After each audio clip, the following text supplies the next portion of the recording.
शिरडी में थे कल प्रोग्राम में, तो वहाँ के शहर का अध्यक्ष, चेयरमैन, साबिक शहर का अध्यक्ष, उन्होंने कहा कि आप कुछ ऐसी विशेषताएं बताएं कि जो आज के ज़माने में मुफीद हो।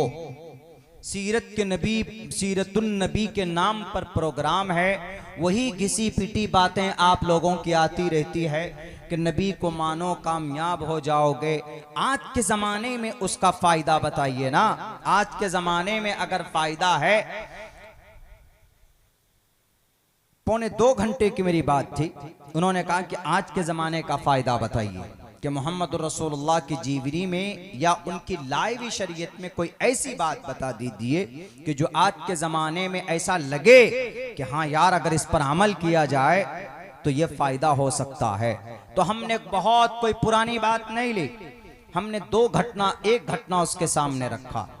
हमने कहा कि ठीक है बताता हूं। हमने कहा कि आप शहर कलकत्ता से वाकिफ हैं? बोला बिल्कुल जानता हूं। हमने क्या पिछले 1.5-2 महीने से क्या हो रहा है वहां पर?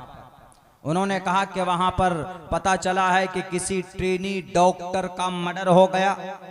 मर्डर से पहले उसका रेप हुआ, उसकी इज्जत लूटी गई। ट्रेनी डॉक्टर प्रैक्टिस में थी।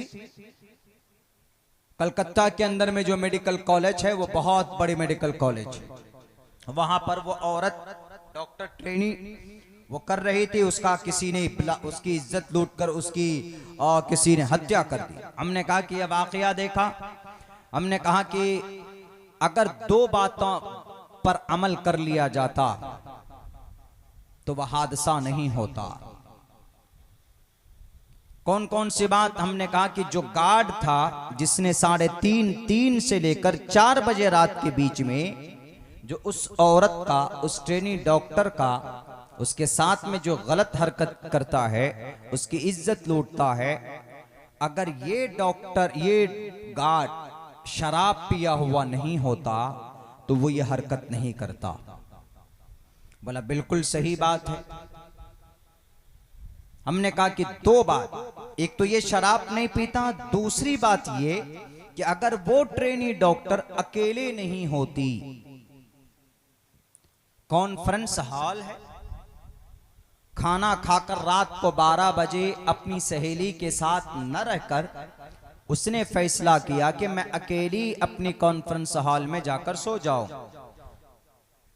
तो उस गार्ड जो शराब पीकर वहां पर चौकीदारी कर रहा था, अक्सर कभी कभी चौकीदार ही चोर होते, वही मिले जुले होते हैं चोरों से, लुटेरों से, तब जाकर चोरी और डाका डालना आसान हो जाता है चोरों के लिए।